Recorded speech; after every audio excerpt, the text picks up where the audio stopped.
আসসালামু আলাইকুম, কেমন আছেন সবাই? আশা করি ভালো আছেন। আজকে একটু বের হয়েছি বাজার করার জন্য। আর বের হয়ে মনটা আসলে অনেক ভালো হয়ে গেছে, কারণ এত সুন্দর বাতাস আর এত সুন্দর সুন্দর খুবই চমৎকার একটা ফুল। এই ফুলটার নাম আমি গুগলে দিয়ে সার্চ করব যে এই ফুলটার নাম কি। খুবই চমৎকার। আসলে বসন্তকাল, তো বসন্তকাল মানেই তো হচ্ছে যে পুরা পৃথিবীর জুড়ে মানে গোটা বিশ্বটাই অনেক সুন্দর থাকবে, ফুলে ফুলে পরিবেশ অনেক সুন্দর থাকবে। সুন্দর সুন্দর ক্যামেলিয়া ফুটছে, তারপরে যে দেখেন ভিতরে ড্যাফোডিল, অনেক সুন্দর মাশাল্লাহ। এটা সাকুরা ফুটার সিজন। সাকুরা মিন্স হচ্ছে চেরি ব্লসম।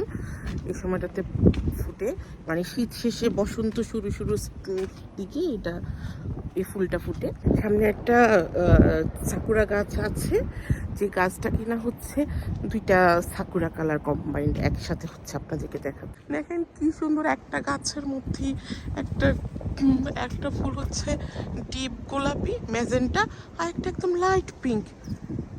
চমৎকার, অদ্ভুত সুন্দর, নয়নতারা ফুলের মতো, বাট এটা নয়নতারা থেকে অনেক ছোট। মানে সেলুনের সাইন হচ্ছে যেটা, এই জিনিসটা যেখানেই থাকবে মনে করবেন যে এটাই হচ্ছে সেলুন। সূর্যের জাস্ট অপোজিটে হাঁটছি। মানে ব্যাপারটা হচ্ছে এরকম যে শরৎকালে তো আপনারা ধরেন যে আকাশ অনেক সুন্দর থাকে, আর বসন্তকালে প্রকৃতি অনেক সুন্দর থাকে। শরতের আকাশ সুন্দর সেটা তো আমরা সবাই জানি, তো বসন্তের আকাশও যে এত সুন্দর এটা মানে বলে বোঝানো যাবে না। মোটামুটি সব কিছুই আমি করি, মানে আমি হয়তো বা অফিসিয়াল কোনো কাজ করি না, বাট আমি এখানে বাজার টাজার যা আছে মোটামুটি সব কিছু আমি নিজেই করি, আমি একাই করি। আমি হাঁটতে হাঁটতে যাই, আমি কেনাকাটা করি, কেনাকাটা করে আবার আমি হাঁটতে হাঁটতে বাসা চলে যাই। এখান থেকে আমার বাসা থেকে আপনার যে গ্রোসারি শপগুলা, এগুলা বেশ দূরে, 2-3 কিলোমিটার দূরে দূরে, তো আমার ভালোই লাগে। সূর্যের রশ্মি একদম তির্যকভাবে আমার ক্যামেরাতে পড়তেছে, জাস্ট আমি অপোজিটে দেখে। একটা সবজি শপই বলা চলে, মোটামুটি সব ধরনের সবজি এখানে পাওয়া যায়। এটা বেসিক্যালি জাপানি কৃষকদের দোকান। এটার নাম তো খারাকাজে গোমেন্না সাইড, আমি ভুল বলেছি। এই দোকানটাতে মাছ একটু দাম, যার কারণে আমি একটু দূরে যাচ্ছি। আপনার তার আগে আমাকে তো আমার ব্যাংক থেকে টাকা উঠাইতে হবে। এখানে সব কাজই করা হয় আপনার পোস্ট অফিসে। তারপর হয়ে পোস্ট অফিস থেকে টাকা তুলে তারপরে হচ্ছে টাকা উঠানো শেষ।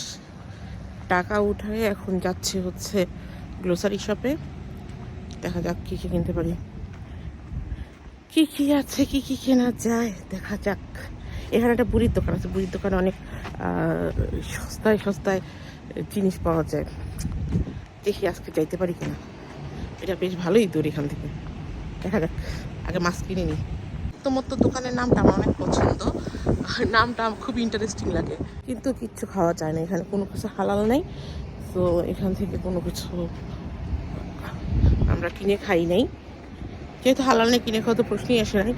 ইনফ্যাক্ট আমরা খুব কম জিনিসই কিনে খাই। বকবক করতেছি, রাস্তায় হাঁটতেছি একলা একলা, কে তাজব ব্যাপার না? পাগল মনে করে আলগি দিয়া নিয়ে যেতেছে না, এটাই অনেক কিছু। চলে আসছি দোকানে, দেখি কি কিনা যায়, কি কি নিতে পারি।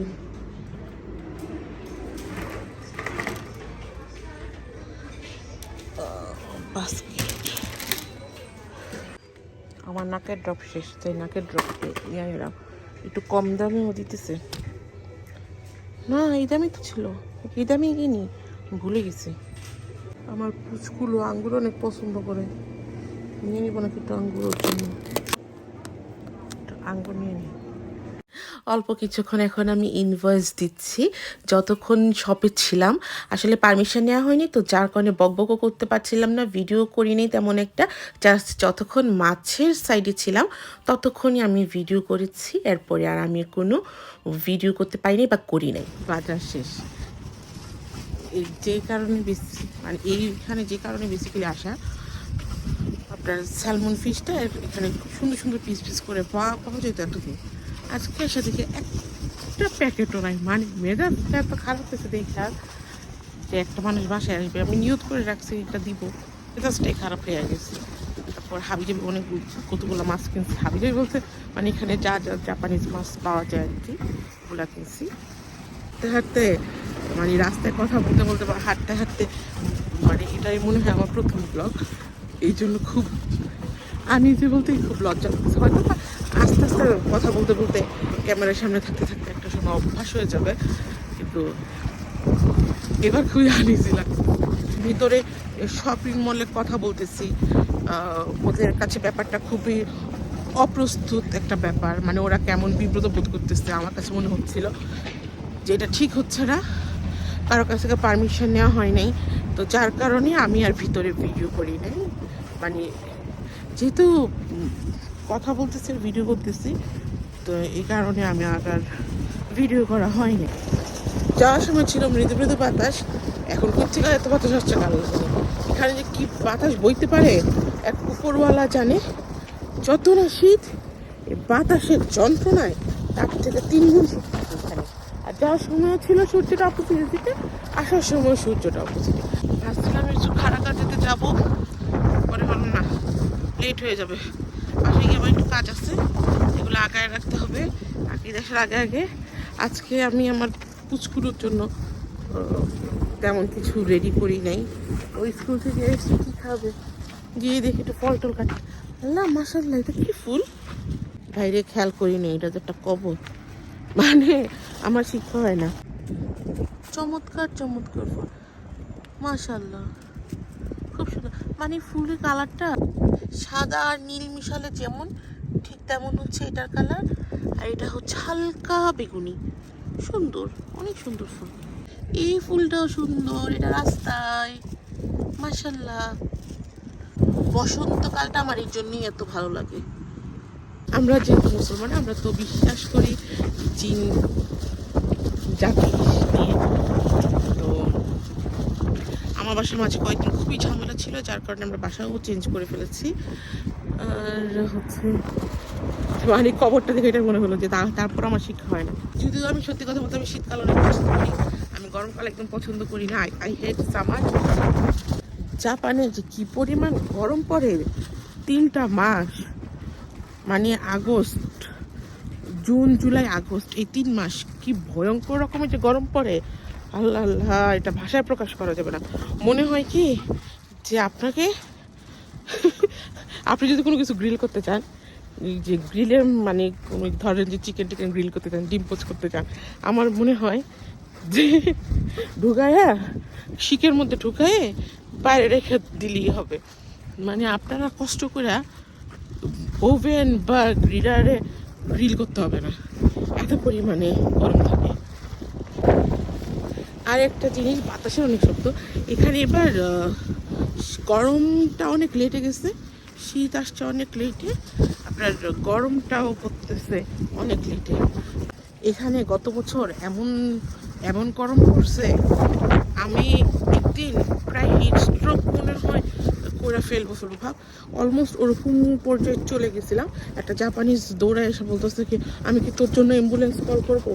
আমি আমার পুচকুকে তার ডে কেয়ার থেকে বাসায় নেওয়ার জন্য, আগে আমার ডে কেয়ারটা অনেক দূরে ছিল বাসা থেকে, তো ওকে নিতে আসছিলাম, নিয়ে বাসা ফেরার পথে মানে এমন অবস্থা হয়েছে যে মানে বলার বাইরে গরমে। তারপরে 1 মাস আমি বাসা থেকে কোথাও বের হই নাই, যতদিন এই ভয়ঙ্কর গরম ছিল। মানে কি যে অস্বাভাবিক গরম পড়ে এখানে, আল্লাহ পাক আল্লাহ পাক। আমি আমার পুচকুকে ওয়ার্ড অফিসের গাড়ি দিয়ে নিয়ে আসছি, পুচকুর বাবা যাওয়ার সময় দিয়ে গেছে, আর ওয়ার্ড অফিসের গাড়ি আঁকি মানে আমার পুচকুকে নামাই দিয়ে আসছে বাসায়। এরকম 1 মাস তো আমি বের হই নাই, 1 মাস প্লাস, প্রায় 2 মাসের মতো সে এরকম এভাবেই আসা যাওয়া করছে ডে কেয়ারে। আমার অনেক কষ্ট হচ্ছে ভাই, গরমের কথা মনে হইলে আমার কলজাটা কেমন জানি করে উঠে। মানে বক বক করতে করতে পাশে চলে আসছি, 2 কিলোমিটার রাস্তা হামরি দূরেও মনে হয়নি। অনেক সুন্দর বাতাস, সুন্দর না ভাই, যাওয়ার সময় সুন্দর বাতাস ছিল, আসার সময় কোনো সুন্দর সুন্দর বাসা না। একটু পরে আমি আমার পুচকুকে নিতে আসবো। আমার পুচকু তো ডেকে মানে তো আমার বাসায় চলে আসা। বাসায় চলে আসলাম, বাসায় মানে ঢুকলাম মাত্র, জিনিসপত্রগুলো রেখে ভাবলাম যে না একটু বিদায় নিয়ে নিই। তো যাই হোক, আজকে এখানেই আমার ব্লগের এন্ডিং। আপনারা সবাই ভালো থাকবেন, সুস্থ থাকবেন, আমাদের জন্য দোয়া করবেন। আর হচ্ছে আমার পুচকুটা যাতে সুস্থ থাকে, সে অনেক কষ্ট করছে পুরাটা রোজায়, আমার অনেক কষ্ট হয়েছে এবার, যাতে আমার আর এবার কষ্ট করতে না হয় আরও বেশি। যে যার জায়গা থেকে, যে যার অবস্থান থেকে সবাই ভালো থাকেন। আমরা সবাই সবার জন্য দোয়া করি। আশা করি সবাই সবার জন্য দোয়া করলে আমরা সবাই ভালো থাকবো। আল্লাহ পাক সবাইকে সকল বিপদ টিপদ থেকে মুক্ত রাখুক। আমাদের জন্য দোয়া করবেন। আল্লাহ হাফেজ, আসসালামু আলাইকুম।